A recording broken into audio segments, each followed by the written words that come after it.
Panamano sa ating One Balita Pilipinas ngayong Biyernes. Pilipinas humiling na sa Interpol na isyuhan ng red notice ang itinuturing ng pugante na si former Congressman Zaldico. Isa na namang ari-arian ni Ko sinalakay ng NBI. Kampo ng nagpakilalang dating intel ni Vice President Sara Duterte na si Ramil Madriaga na nagsabing kumukubra si VP Sara mula sa pogo at iligal na droga. Iginiit na hindi siya pakawala ng mga anti-Duterte. He wants to tell the truth. Nakanda siya magtistigo. Mga opisyal na namamahala sa kabubukas lamang uli na San Juanico Bridge sa Tacloban nakatikim ng sermon kay Pangulong Bongbong Marcos. I hope that this serves as a lesson. The retrofit cost us 1.1 billion pesos. Sana naman, itong experience natin na ito, matuto na tayo. Tunay na maipagmamalaki, mga atletang Pilipino higit 30 na ang medalya sa SEA Games. At ang tunay na magpapasarap sa inyong tanghalian, cast ng Manila's Finest na sina Piolo Pascual, Cedric Juan at Ashtin Olviga. Makakasama natin live dito sa studio.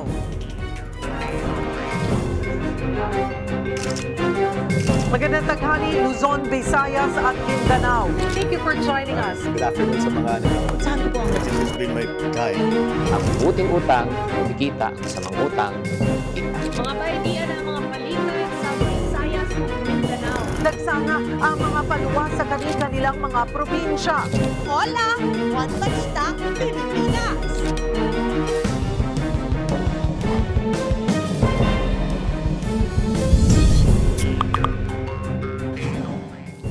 Magandang tanghali, Luzon, Visayas at Mindanao. Matinding galit ang nakikitang motibo ng mga otoridad kung bakit walang awang pinatay ang isang 15 anyos na grade 11 student sa Cagayan de Oro. Ang biktima, tadtad ng saksak at nakagapos pa ng matagpuan. Para bigyan ng mukha ang balita, Mobile Journal, Kayla Makantan. Bangkay na nang makitang isang grade 11 student sa Cagayan de Oro City.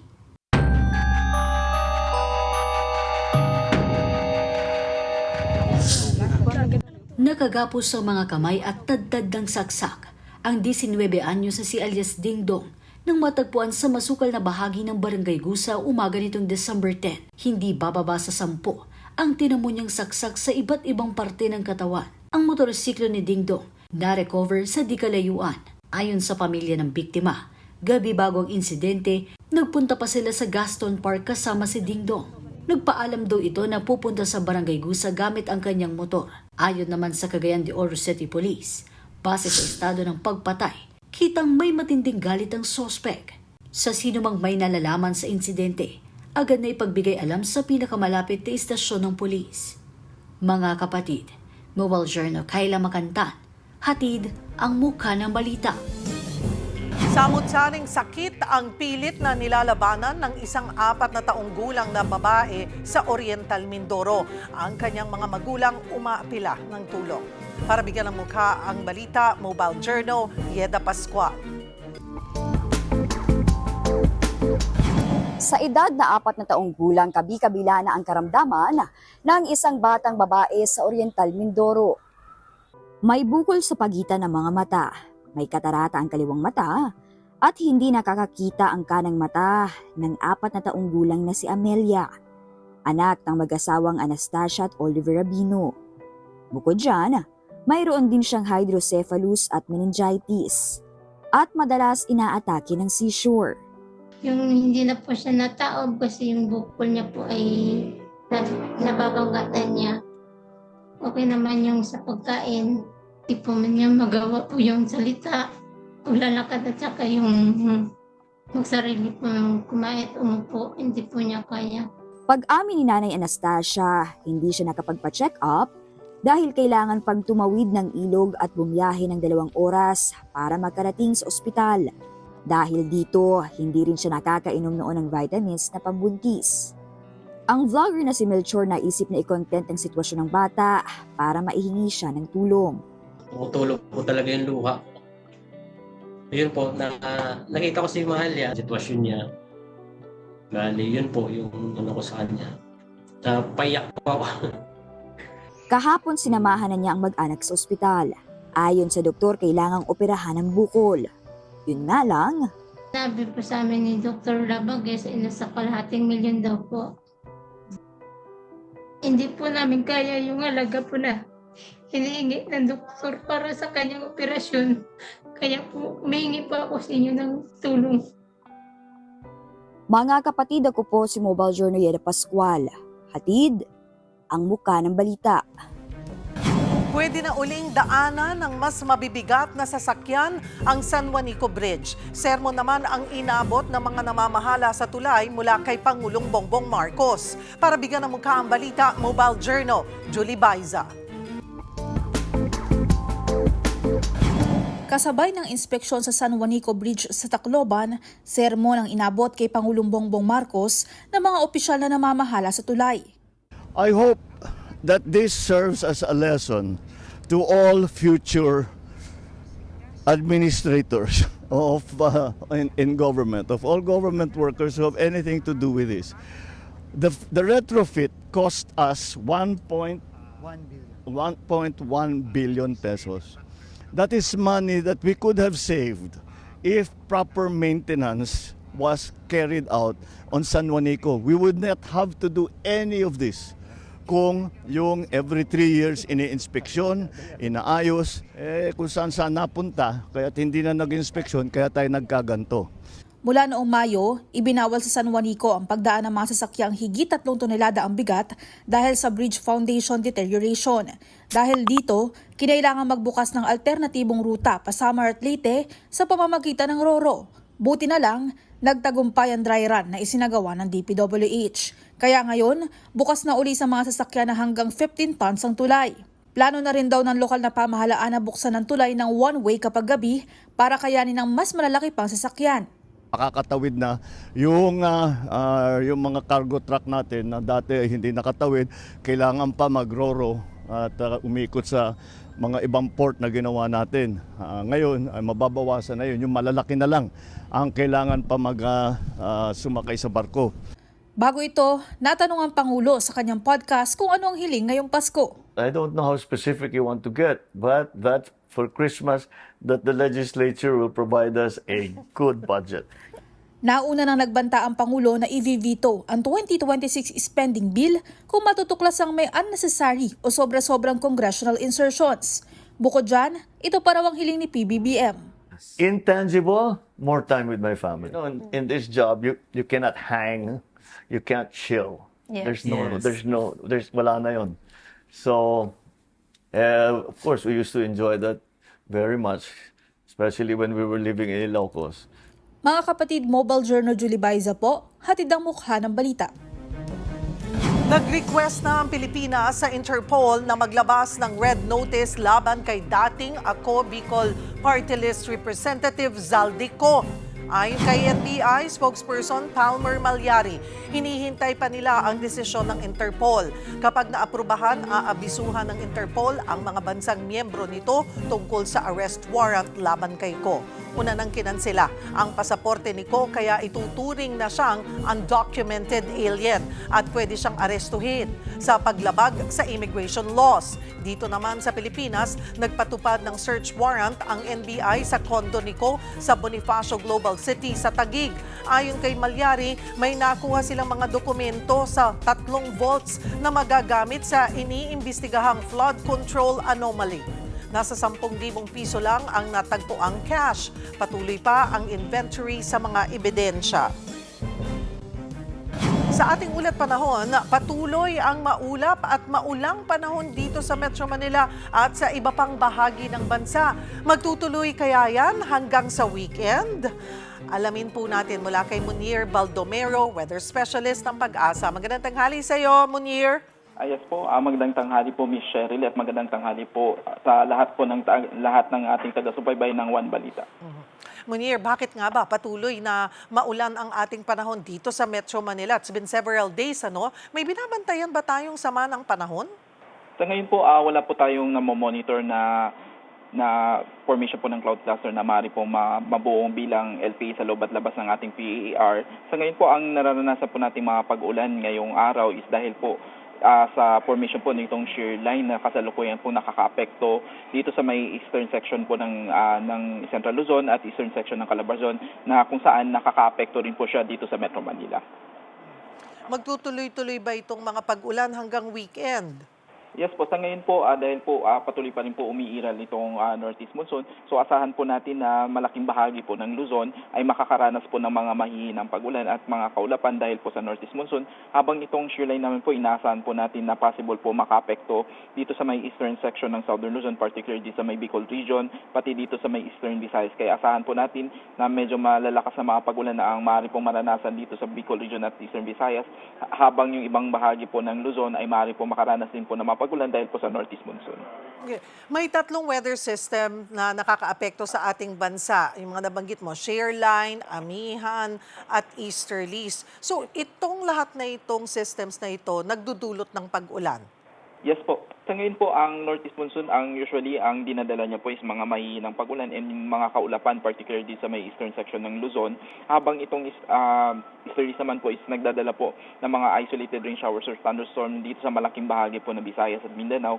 Habang itong shear line naman po, ito yung pagsasalubong o yung pag-converge ng northeast monsoon pati ng easterlies na nagdudulot po ng mga malalakas na pag-ulan dito sa ilang bahagi po ng eastern section ng Luzon at Visayas. Sabi mo sa ngayon, walang namumuong LPA or bagyo, pero may nakikita ba kayong posibleng mabuo in the coming days or weeks? Yes po, base po doon sa latest na TC threat potential na nilabas noong Wednesday. So ngayong week po wala po tayong nakikitang possibility na magkakaroon po tayo ng formation ng LPA. Pero pagdating po sa susunod na linggo is meron po tayong nakikitang TC threat potential o meron pong tayong nakikita na possible na formation ng LPA pero mababa po yung chance niya na mabuo into a tropical cyclone. Kaya asahan po natin na possible po mga pag-ulan lang po yung maaari pong maranasan natin sa susunod na linggo. Saan ito mamumuo? Sa may Pacific Ocean? Yes po, base po dito sa TC threat potential po natin is particular dito sa may area po ng eastern Visayas, pati dito sa may eastern part ng Mindanao ay dito po maaari po mabuo yung TC-like vortices o yung possible na LPA sa December 17 hanggang December 23. Yung active na pag-iral ng amihan, shear line at easterlies, is that normal during this time of the year? Or may epekto yung umiiral din na La Nina phenomenon? Yes po. So sa ngayon po, ang nakikita po natin since patuloy pa rin po umiiral yung La Nina, so possible po ito po yung nagiging reason bakit po medyo nagiging maulan yung December po natin and possible po mag-extend pa po ito hanggang first quarter po ng susunod na taon. Maraming salamat for the update, Munir Baldomero, weather specialist ng Pag-asa. Banking app scam, tumataas na naman. Paano mapoprotektahan ang ipon mo? Pag-usapan natin to. Hi there, this is Chinkitan, your pambansang wealth coach. Naku, usapang digital danger tayo ngayon ha. Alam nyo, ang pera po ngayon hindi na po physical or tinatawag na fiat. Ang pera po natin ngayon ay nasa phone, online wallet, credit card. Nako, maginhawa, mabilis. Pero yun nga, mabilis na rin ma-scam o mawala. Kaya nga, itong malinaw na report, maraming bangko na po ang nagbabala po ngayon na tumataas po ang cases ng unauthorized transfers, fake website, phishing links, scammers o nanghihingi ng tinatawag na OTP, yung one-time password. Ang modus ngayon ay napakabilis. Talagang pwede ka talagang takutin, no? Una, magpapadala muna sila ng mensahe sa inyo na mukhang galing sa bangko. Pangalawa, na may link na parang mukhang opisyal at sasabihin sa inyo na, ay nako, yung account mo na-hack, yung account mo na-lock, fix mo to, i-click mo agad to. At pag nag-click ka, ayun na, tapos na. Hey, kaya nga, very important. Bakit ba delikado itong mga scam na ito? Dahil digital na nga ang pera, hindi katulad ng wallet. Kailangan dukutin ang wallet mo para mawala ang pera mo. Ang online theft ay silent and fast. Minsan lang, segundo lang, hindi mo napapansin to. Kaya nga, ano bang mga modus na ginagamit po nila? Una, ingat kayo sa fake bank text. 'Di ba? Number 2, mga clone website. Or number 3, yung mga phishing emails. Or may mga iba, tumatawag, hiningi ang OTP mo. Kaya para sa ating mga kabudgetarian, para maprotektahan po tayo, wag tayo magkiklik ng mga link sa text o email. Kung may concern, tawagan ang bangko. Huwag mag-panic because it's organic. Pangalawa, gamitin po natin ang two-rule device. Isang cellphone pwede pang banking app, isa namang cellphone pang social media. Mas maganda kung pwede ihiwalay kung kaya. Pangatlo, huwag tayo magsasave ng mga password sa phone nyo. Kasi kung nakuha ang phone nyo, nandun ang password, wala na. Ubus na.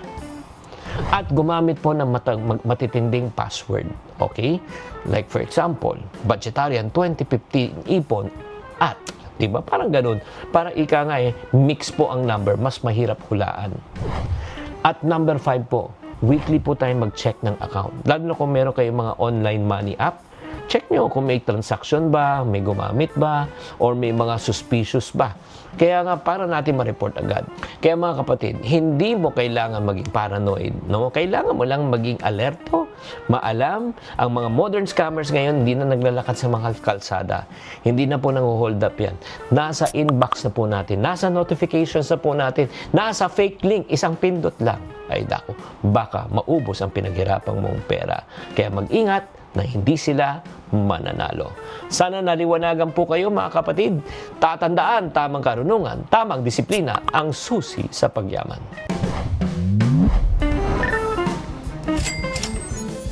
Susunod, kampo ng nagpakilalang dating intel ni Vice President Sara Duterte na si Ramil Madriaga na nagsabing kumukubra si VP Sara mula sa Pogo at iligal na droga, iginiit na hindi siya pakawala ng mga anti-Duterte. He wants to tell the truth. Nakanda siya magtistigo. Mga atletang Pilipino, higit 30 na ang medalya sa SEA Games. At ang mga bida ng MMFF entry na Manila's Finest na sina Piolo Pascual, Cedric Juan at Ashley Olviga, magkakasama natin mamaya live dito sa studio. Yan at iba pa sa pagbabalik ng One Balita, Pilipinas.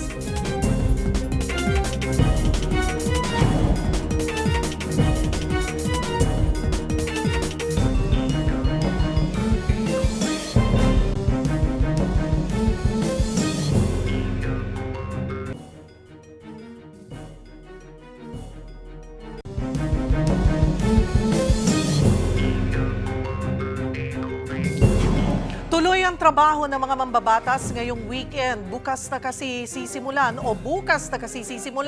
ang bicameral conference deliberations sa 2026 national budget. Matapos maurong ang schedule na noong Huwebes pa sana sinimulan. Para sa update, magbabalita live si Mobile Journal Merimon Reyes. Merimon, unang in-schedule nga itong BICAM December 11 hanggang 13.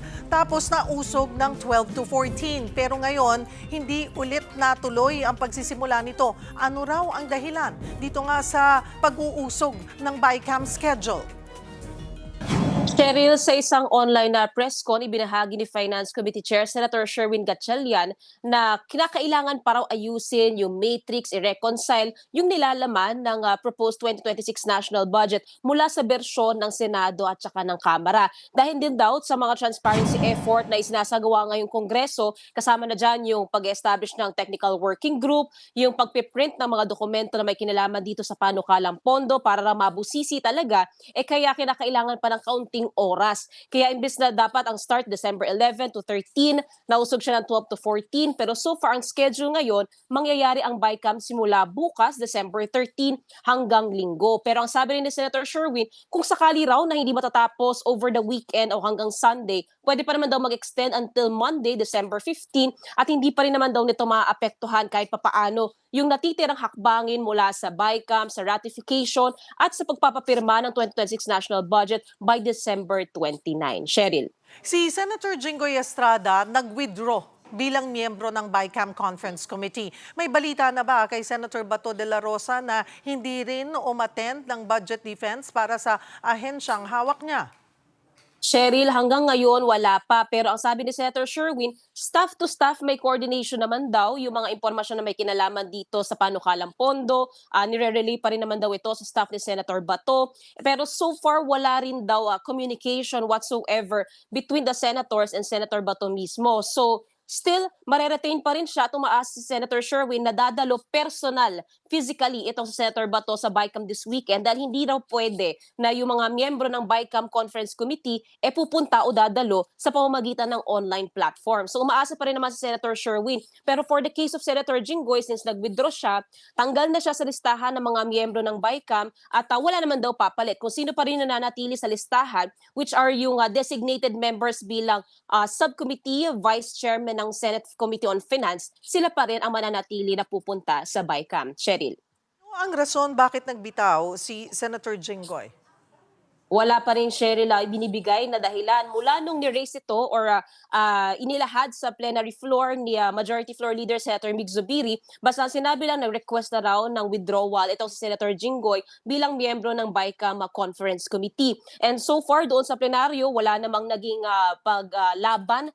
Mula dito, tinanggap naman ng floor leader yung kanyang withdrawal at sabi naman ni Senator Sherwin, all systems go pa rin naman daw sa BICAM, hindi naman daw naapektuhan kahit papaano yung mga representasyon mula sa Senado. Cheryl. Sa isusulong na panukalang pondo, mayroon na bang specific budget item para sa ICI?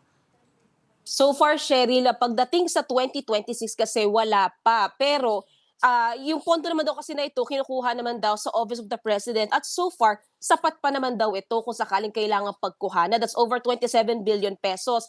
Pero kung sakali man na magkakaroon, madali pa rin naman daw yung tignan para sa susunod pang taon. Pero for the year 2026, walang specific budget item, to be specific, para sa ICI. Pwera na nga lang kung kukunin ito sa budget ng Office of the President. Cheryl. Oh, pero 'di ba pag nakabuo na ang Independent People's Commission, kailangan magkaroon sila talaga ng sariling budget? Hindi ba ganoon 'yon? Oo, Cheryl, yung sa ICI, ito yung walang specific budget item pa. Pero pag ang IPC naman, o yung Independent People's Commission, pag nabuo na ito next year, pwede raw kunin ang pondo na kakailanganin nito mula sa contingency fund. Pero yun yung inaantabayanan natin kasi pasado na on second reading itong Senate bill nga ni SP Tito Soto na isusulong na buuin ang IPC. So kung sakali man daw na mabuo talaga siya early quarter next year, meron namang contingency fund na maaaring pagkuhanan para pondohan itong IPC. Cheryl. So tuloy na talaga ba bukas yung mangyayaring BICAM? So far, oo, tuloy na raw, Cheryl, bukas, even yung live streaming at hindi papayag ang mga senador na hindi raw ito ila-live stream pero so far ang information na nakuha natin, wala pa kasi yung final guidelines din especially para sa media na pupunta o kaya naman sa mga CSO na nais na tutukan nito pero maaari raw tutukan ng lahat via live stream itong isasagawang BICAM. Wala raw mangyayari na off the table, lahat daw on the table at meron din namang daw resolution ang House though hindi siya na sinasabing na isinusulong din na i-live stream ang BICAM. So sa kabila ng may mga kuro-kuro na may ilang kongresista raw na lumalabas na tutol dito sa pagla-live stream, sabi naman ni Senator Sherwin, tuloy ang pagla-live stream at hindi naman daw sila papayag na hindi ito mangyayari. Lalo pa, ito ang unang pagkakataon na i-live stream at gagawing open sa public ang BICAM, kaya hindi sila papayag na hindi ito mangyayari. Cheryl. Anong oras inaasahan magsisimula ito?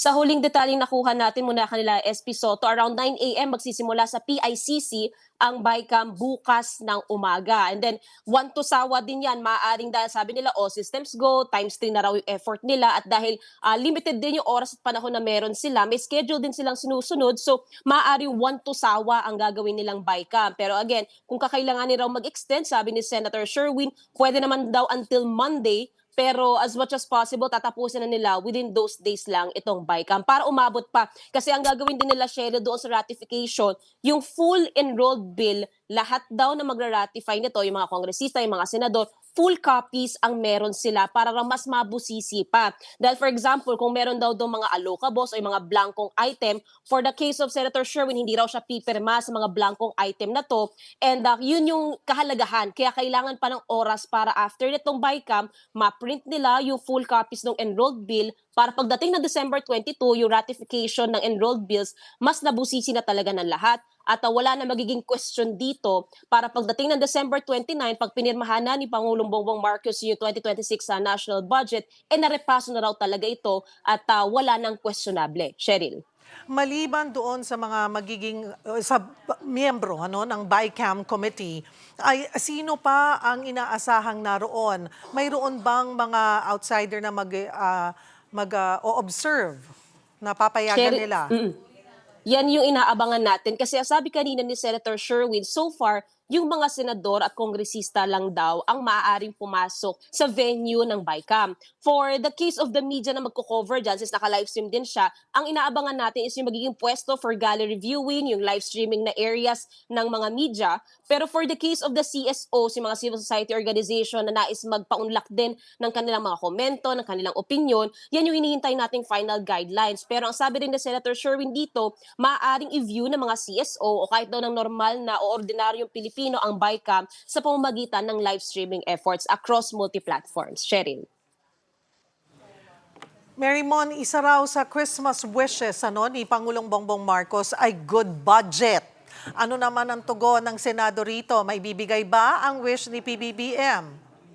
Oo, Cheryl, sabi kanina ni Finance Committee Chair, Senator Sherwin Gatchalian, ito na raw yung kanyang Christmas gift, pamasko niya na raw ito, yung good budget, yung malinis na budget, na wala na raw flood control projects, wala na raw maanumalyang paggamit ng pondo, yung sinasabi niya nga, yung mga blanco raw na item, hindi na rin nila pipirmahan nito. Kaya ito yung sinisiguro niya, na ito plus yung transparency efforts, yung pag-upload daw ng mga dokumento, yung mga transcript ng mga hearing, ng budget defense, and lahat ng bersyon from the Senate to the House na uploaded sa transparency portal, ito na raw yung efforts na kanilang ginagawa para masiguro na bago matapos ang taon, magsisilbing regalo na raw para hindi lang sa Pangulo, tsaka sa mga, kundi para sa mga ordinaryong Pilipino, yung malinis na 2026 national budget. At hopefully daw, mag-follow through na ito sa mga susunod pang taon. Cheryl.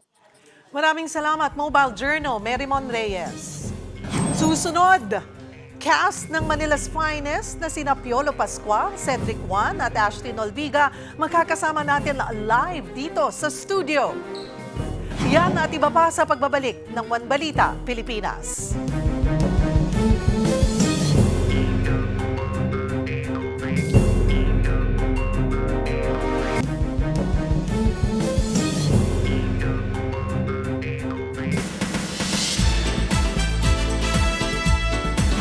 Hola mga kapatid, bigati ng mga artista at cast ng Metro Manila Film Festival entry na Manila's Finest. At eto na, hindi ko na papatagalin pa. Happy Friday sa atin lahat. Para pag-usapan nito, nandito po ang mga bida. Cedric Juan, Ashley Nolviga at na nag-iisang Piolo Pascual. Parang iba yung saya mo, Miss MJ. Ash, ikaw din. Di ba natuwa kami kasi nung binati mo nga si Ash sa acting chops niya, Papa P. Napag-usapan namin dalawa yun eh. Pero actually, yung pinakailangan natin pag-usapan dito, yung ensemble cast ninyo. Everyone gave it their all. But of course, you leading the pack, Papa P. Just to summarize the whole experience of Manila's Finest. Ang sarap ng experience because everyone just really had the same thing in mind to come up with something so beautiful and well executed, from our director to the production to the staff, the cast and everyone, the crew. Everyone was just really excited and so eager to just come up with, a period film na bihira na natin gawin ngayon, and talagang ang saya na set, parang na-transport dun sa 60s. They were saying that, at sinabi nga Direk Raymond Red, it's yung backdrop nilang yung history, but it's really human drama. Yes. What kind of human drama are we gonna see, Cedric? I think yung relevance niya nowadays. Yes! Hindi mo napigilan. Yes. Yun nga, parang sabi nga ni Direk Raymond na parang back lang yun, di ba? Pero yung relevance na nowadays, na parang kabilaan yung mga rallies natin, and we really want parang magkaroon ng accountability and we want a better government. Parang ganun din naman yung tinatalakay. Ako political mo Yes! Kind of political. Corruption, ganyan. Yeah, corruption. Pero ang ganda kasi na, alam mo yun, yung lahat kami, parehas kami ng gusto ibigay na mensahe sa lahat ng manonood. Ano yung mensahe mo? Ano nga? yung mensahe ay, alam mo yun, magkaroon ng puso sa bawat mamamayang Pilipino na dapat tayong lahat yung nagtutulungan para maangat ang lahat at ang bansa. Oo. Yes, And actually, grabe yung Agnes, Magtibay. You're gonna mirror the youth ng Yep. 60s. Yes, Ano ba opo. youth ng 60s? Aktivista, Yes, agresibo. Oo, agresibo. Yeah. Maraming gustong patunayan at As gustong they should. malaman, di ba? Pero ang ina-admire ko talaga sa character ko, lalo na yung sa lasing ko with Sir Piolo. Sir! Estudyante ko nga pala. Sir! Kalimutan ko. Assignment mo. Papa, pinangalang! Ay, yung character ko kasi madami siyang pinaglalaban pero hindi niya nakalimutan maging respectful pa din. Doon sa trabaho ng tatay. Yes. Tsaka sa relationship niya sa tatay niya. And of course, for Manila's Finest, Mr. Magtibay. Yes. And parang your character meets, like, more than meets the eye. Kasi pinakita lang, kumbaga, yung surface sa trailer, but it's about machismo of the 60s. Marami siyang sanga-sanga Oo. na talagang conflict, hindi lang sa pamilya, sa anak, kundi sa force, sa amin ni Sed, yung integration ng PC, and Manila's Finest, Metrocom, tapos what's happening in the force, Yeah. yung authority, yung power tripping, and of course, yung backdrop mo is the unrest, the political unrest back in the 60s at the cusp of martial law. So talaga, as much as it's political, as much as social-political, there's so much drama in it. Marami talaga mga conflict na kailangan mong ayusin, na kailangan mong harapin. Na yun nga, sumasalamin pa rin sa nangyayari ngayon. Cue the music! Mike, pwede Mike. Papi! Ito Easy, naman easy, tayo. easy. Tayo ko kay Papi, pagpasok niya rito, sabi ko, may time ka ba? Kumanta. Because when we saw the trailer, yung tumatak yung kanta.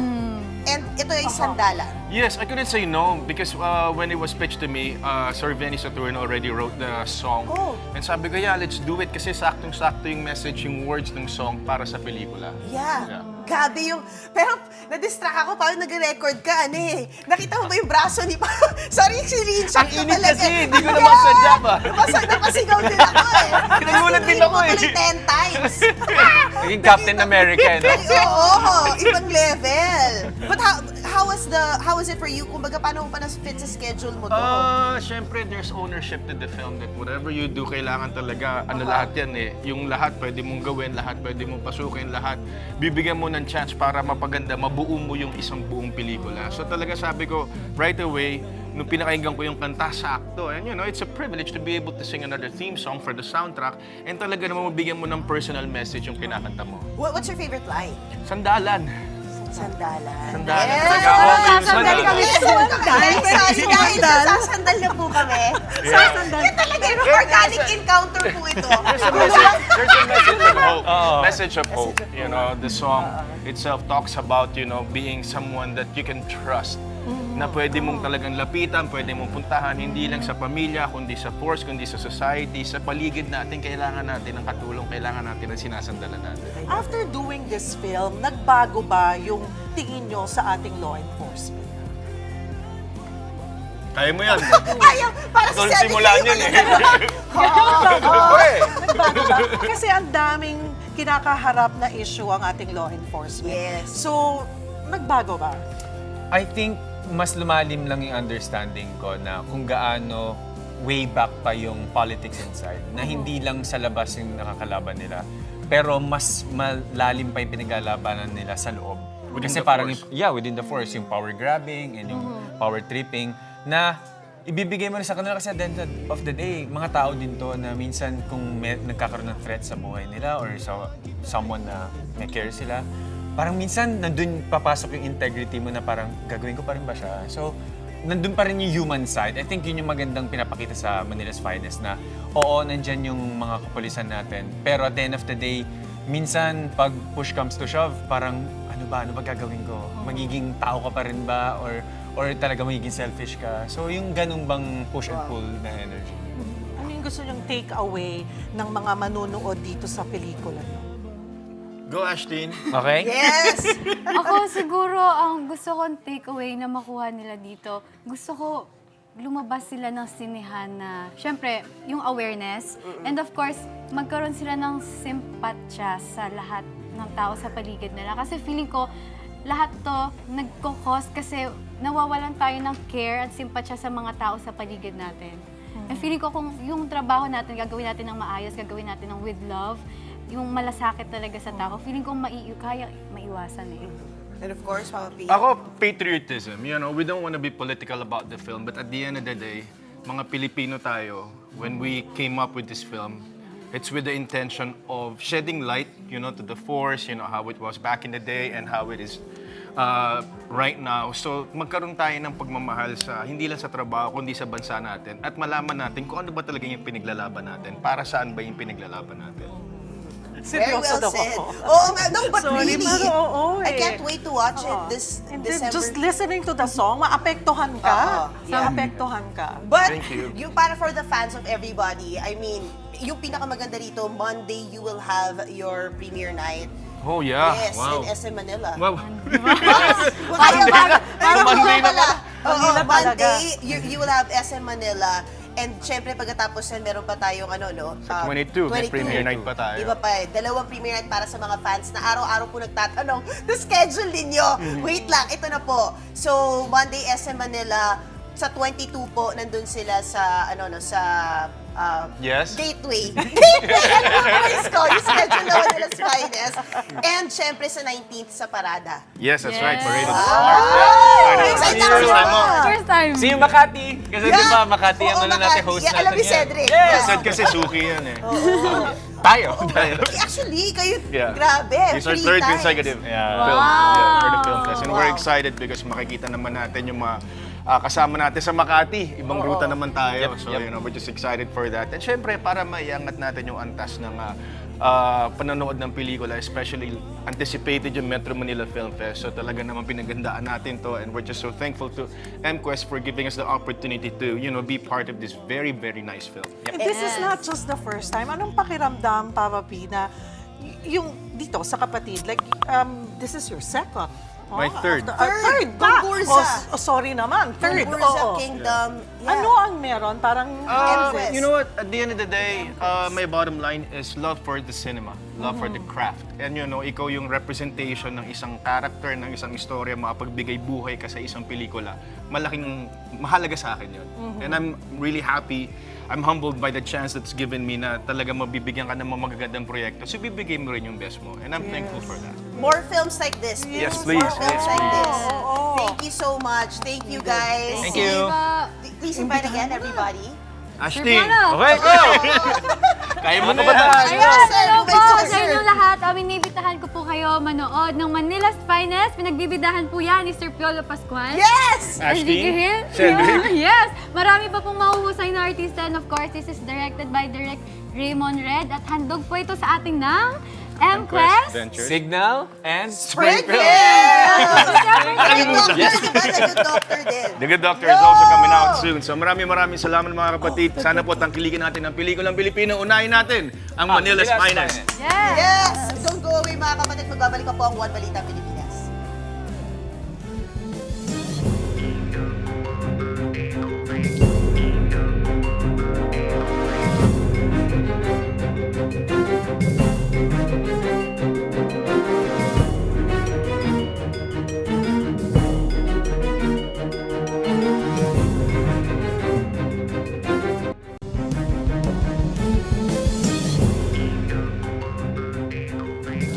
Inakusahan ng isang kidnapping suspect si Vice President Sara Duterte na gumamit umano ng drugs at pogo money para pondohan ang kampanya noong 2022. Base sa sinumpaang salaysay ni Ramil Madriaga, siya ang nagtatag ng Inday Sara Duterte is my president noong alkalde pa ang bise.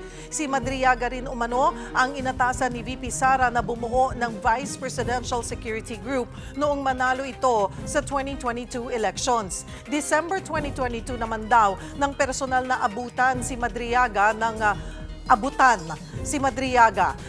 duffel bags ni Colonel Raymond Lachica na miyembro ng VPSG na una nang nadawit sa investigasyon sa korupsyon sa OVP at DepEd.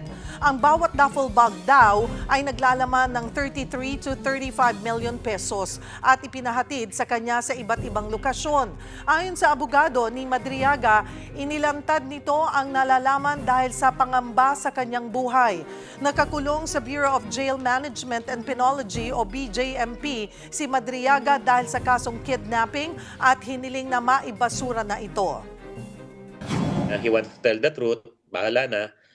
At meron naman siyang prinsipyong tinatayuan at sabi niya, nakahanda siya magtestigo. It's up to the ombudsman to conduct further investigation or mag-case build-up to expound yung kwento na yan para ma-validate nila. Ilang grupo ang nagsama-sama para maghain ng kaso laban kay Vice President Sara Duterte sa Office of the Ombudsman. Para sa update, magbabalita live mula sa Quezon City, si Mobile Journal Arles de los Santos. Arles, ano ang isinampang reklamo kay VP Sara Duterte at ano ang basihan nito? Cheryl, kasong plunder, bribery, malversation at paglabag sa Anti-Graft and Corrupt Practices Act ang isinampang reklamo laban kay Vice President Sara Duterte, gayon din sa 15 pang opisyal ng Office of the Vice President at ng Department of Education. Kaugnayan ng umano'y maanumalyang paggamit ng confidential funds ni Duterte bilang vice-presidente at noong siya ay nanunungkulan bilang kalihim ng Department of Education.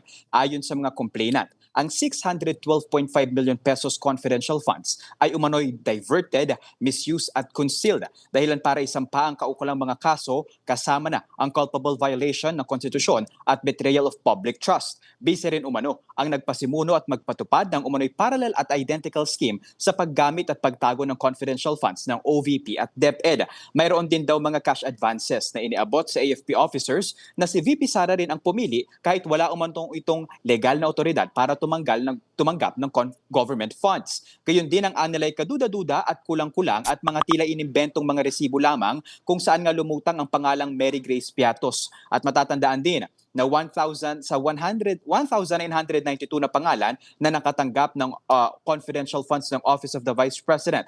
1,322 sa mga ito ang umano'y walang record ng kapanganakan sa Philippine Statistics Authority. Sino-sino yung mga nagsampa ng kaso at ano ang kanilang layunin sa pagsasampa nito?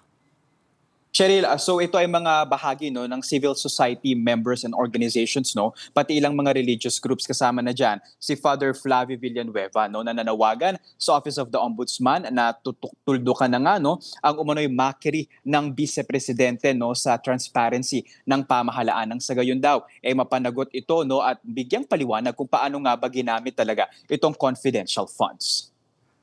Hindi ba ito makakaapekto doon sa planong muling pagsasampa ng impeachment case kay VP Sara at may reaksyon na ba ang kampo ni VP?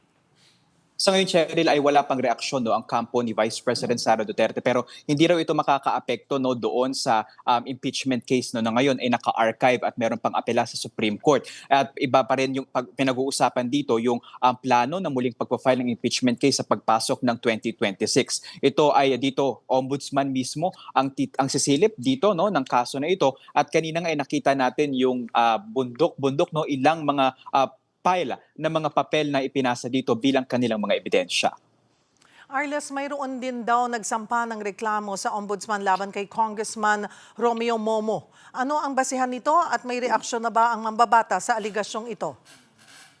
Kanina, Cheryl, umaga bago dumating itong reklamo nga na inihain laban kay Vice President Sara Duterte, meron ding mga civil society members at religious groups kasapi ang nagsampa ng kaso dito kay Surigao del Sur First District Representative Romeo Momo Jr. Ito ay senior. Kaugnay ito doon sa 1.4 billion pesos na mga infrastructure projects na konektado daw sa pamilya nito ng mambabatas na ito kung saan nga graft at plunder ang isinampang kaso rito. Pero iginiit ng mambabatas na meron daw dapat at tamang forum na pag-usapan ito at itinatanggi niya ang mga alegasyon sa kanya.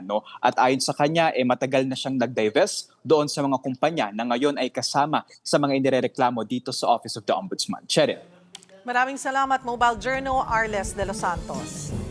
Samantala, naghain na ng sariling bersyon ng Anti-Political Dynasty Bill sina House Speaker Bogie D at House Majority Leader Sandro Marcos. Sa kanilang bersyon, ipagbabawal ang sabay na pag-upo ng magkakamag-anak hanggang 4th degree of consanguinity.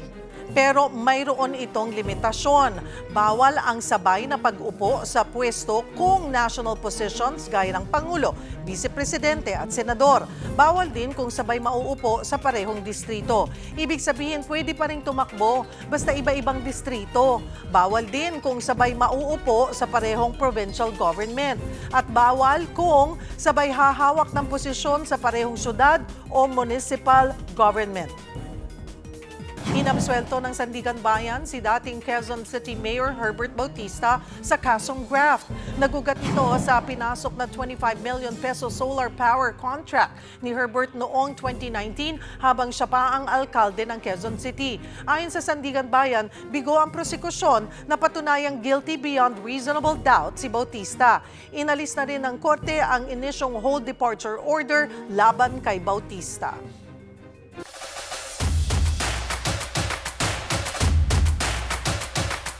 Patuloy ang pag-arangkada ng mga Pilipinong atleta sa Southeast Asian Games 2025. Para sa update magbabalita si SEA Games correspondent Miguel Dipianco live mula sa Thailand. Miguel, nakakailang gintong medalya na ba tayo?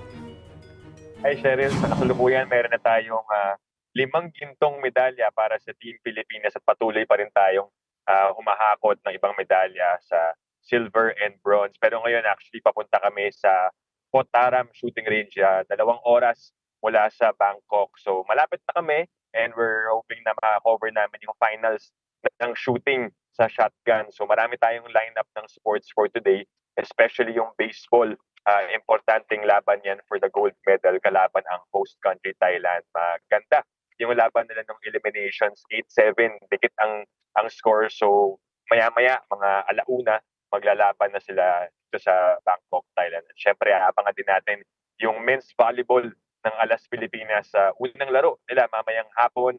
At iba pa nating mga sports na hakot ng gintong medalya, hopefully sa taekwondo, jiu-jitsu, gymnastics, tuloy-tuloy yung ating mga atleta dyan. May mga Olympian din tayong lalaban sa athletics. Mamaya makikita natin sila, and sa mga susunod na araw, ang Gilas Pilipinas, pati na rin ang beach volleyball, ay magsisimula na rin maglaro para sa Team Pilipinas at hopefully dumagdag pa ang ating medalya ngayong araw. Pero ngayon, ito kakaibang experience dahil papunta kami sa shooting range. Sabi nga namin, medyo malayo.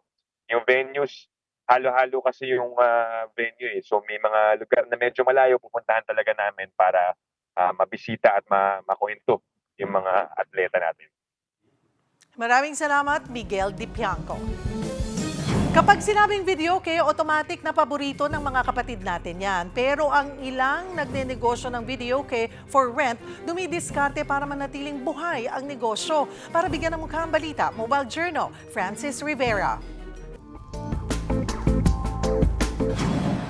3, 8, 1, 7, 5. Hindi po yan numero sa loto. Kung hindi, numero ng kanta sa karaoke. Sabi nga nila, hindi ka Pinoy kung wala kang videoke sa bahay. Sa bawat handaan o okasyon, hindi yan pwedeng mawala. Kasabay ng tsibugan at inuman. Pero isang post sa social media ang naging usap-usapan dahil ang dating masiglang negosyo, ngayon daw ay wala na sa uso. Ang dahilan, mga bagong setup ng videoke. Walang bago, syempre doon po sila. Saka tumumula rin po yung aking loket. Tapos 500 to 600 pesos lang ang kila. Madalas na problema dun sa traditional karaoke. Ang dami pong pwedeng maging sira eh. Pwede pong masira yung pindutan ng traditional. Lugi na nga raw ang negosyo. Kaya si Pops Mac nag-switch from traditional to modern.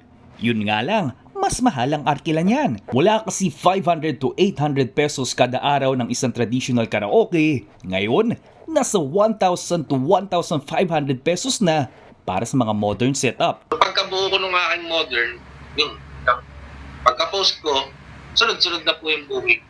Wala na, out of style na rin po siya eh. Mas gusto po talaga nila yung bago, sir. Yun ang hinahanap-hanap na ng mga tao. Pero ang format ng kantahan, wala pa rin pinagkaiba. Dati, dyaryo ang binabasa. Ngayon, wala ka nang makikita ng nagbabasa ng dyaryo. Facebook na lang. Kailangan po sumabay din sa puso ng panahon. No judgment kung ano ang choice nyong videoke o kanta. Basta, siguraduhin ng oras ng birit bago ang pagsalubong ng Pasko at Bagong Taon, pasok sa curfew ng lugar nyo. Mga kapatid, Mobile Journal Francis Rivera po, hatid ang mukha ng balita. Mga kapatid, 13 days na lang, Pasko na. At yan po ang mga bumabanderang balita at public service sa inyong tunay na kasalo sa tanghali. Saluhan niyo po kami ulit sa Lunes dito sa Balita Magpapabusog sa inyong kaalaman. Ako po si Cheryl Cosim. Kami ang inyong kapatid sa public service. 1PH, teleserbisyo para sa Pilipino.